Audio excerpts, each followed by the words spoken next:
welcome na naman sa isang episode ng Pinoy Toy Story. And today, ang pag-uusapan naman natin ay about Matchbox Super Chase. Ayan. So, here in front of you, ang aking collection. Some of my collections that are Super Chase. Ito sila. At ang Super Chase ay, I believe, unang lumabas nung pandemic times, 2020. At let's see, just to be sure. May date sa likod yan. Ayan. So, 2021 nung lumabas ito. Which means, ginawa ito nung 2020. At yes, every year, I think naglalabas sila ng dalawang klase or tatlong klase ng sasakyan. So, nung 2021, ito yung lumabas, ang Corvette. Ayan. And then, same year, I believe, ito yung next na lumabas. These are not in the proper order. Kung ano yung nakita ko, yun lang. And kung ano yung nare-remember ko, yun yung pinagtabi-tabi ko. So, next ay yung Ford Bronco. Ayan, 2021. And like I said, ayan, 2021 din nung na-release ito. And I think yung third naman ay yung Porsche. This one. At ito yung pinaka hinahanap ng lahat ng collector, syempre Porsche eh. Yan.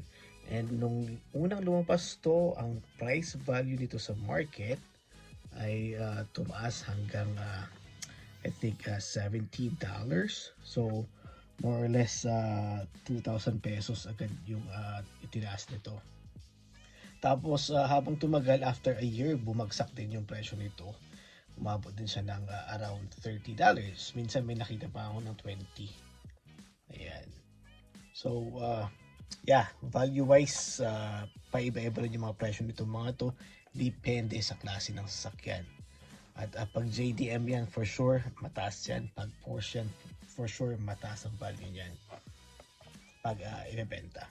So, I think at the same year, 2022, ito naman yung next, kung hindi ako nagkakamali. Check it out. Yan, 2022 nakalagay. Ito naman yung next na lumabas, ang Ford Coupe. Yan. So ito, walang masyadong may trip dito. Kasi parang napakasimple lang niya. Pero syempre ako, kinukolekta ko talaga yan. And anong year naman to? Same year ba? Yes, 2022. Ito naman yung pang-5 na lumabas. Ang Mercedes-Benz. Ayan. So, value-wise, hindi rin to tumaas sa market actually. Umabot lang to ng $20. So, para siyang nasa 1,000 sa peso. And next, punta na tayo sa 2023. Ayan, nakalagay. Yeah, 2023, ito naman yung pang-6 na lumabas. Ano yan? Ford pickup. Ayan. And the same year, ito yung lumabas. Medyo maganda to. Audi R8. So, yan.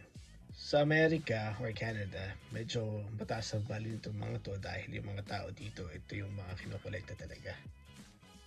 2024 na to lumabas. Yung mga ganito yung mga kinokolekta nila, mga muscle car, mga ganyan. So, tumaas to, I believe, nasa $50 nung lumabas to sa eBay. So, that is more or less 2,000 pesos. At ito yung pinakamalupit talaga na nakita kong presyo sa lahat. Ayan. So, ito, swerte ko at nakita ko to sa store mismo.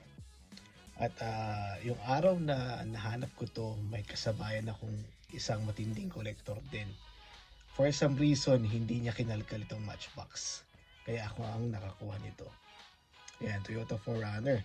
So, tumaas to hanggang umabot to ng, I believe, nung unang labas ito, umabot to ng $100.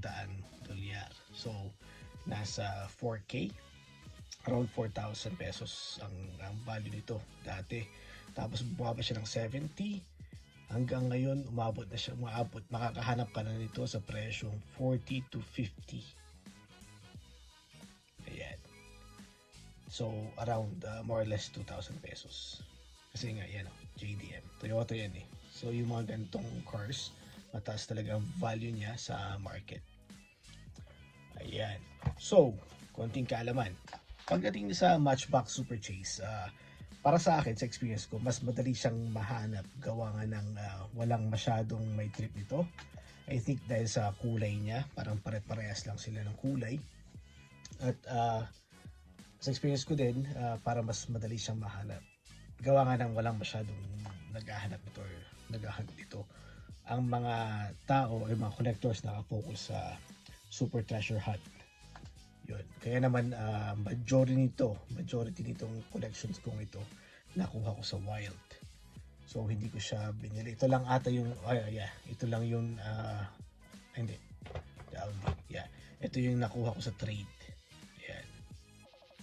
So far wala pa ako binibili sa mga to. Kaya yun. Para sa akin, mas madali itong mahanap kaysa sa Super Chase. Sa ilang taon na ba ako nagko-collect? I think 2019 ako nag-start. Hanggang ngayon. So sa taon na pagko-collect ako, 3 pa lang na Super Treasure Hunt ang nahanap ko. At tignan nyo naman itong mga to, nakailan na akong Super Chase. Diba? Kaya it shows na mas madali itong hanapin. For now. Pero syempre, sooner or later, biglang maghihirap na rin to or magmamahal kasi lahat naman ng mga collectors ang hinahanap ay yung mga chase na tinatawag. Kaya I'm sure maghihirap na rin hanapin to or magmamahal na din itong mga ito eventually. So, ayun lang naman ang gusto kong pag-usapan when it comes to Matchbox Super Chase. Sana may natutunan kayo o may na-discover kayo on this video. And yes, hindi pa pala to kompleto. May mga na-miss ako. Meron ako mga hindi nahanap na Super Chase. I think I'm missing a couple of them. Kaya naman patuloy pa rin ako naghahanap. At isa pa pala ay kaya ako bumili ng protector case. Ito, yung pinakita ko sa last video. Dahil ilalagay ko itong mga to dito para maprotektahan siya. Hanggang dyan na lang muna. See you again in my next video. Like always, paalam!